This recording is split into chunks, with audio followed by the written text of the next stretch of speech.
అండి ఈరోజు నేను వినాయక చవితి స్పెషల్గా ఒబ్బట్టు చేశాను చూడండి. ఇది ఎలా చేసుకోవాలో మీకు కూడా చూపిస్తాను, ఒకసారి మీరు కూడా చూడండి.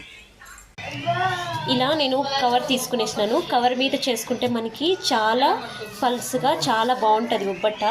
తీసుకున్న తర్వాత నేను ఇలాగా పూర్ణం మైదా పిండిలో లోపల పెట్టేసి ఇలా చేసుకున్నాను.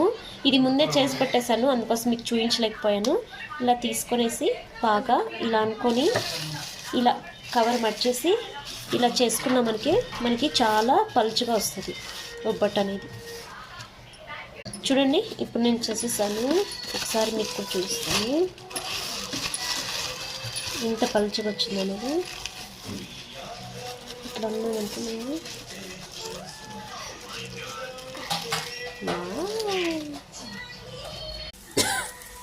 చూసారా.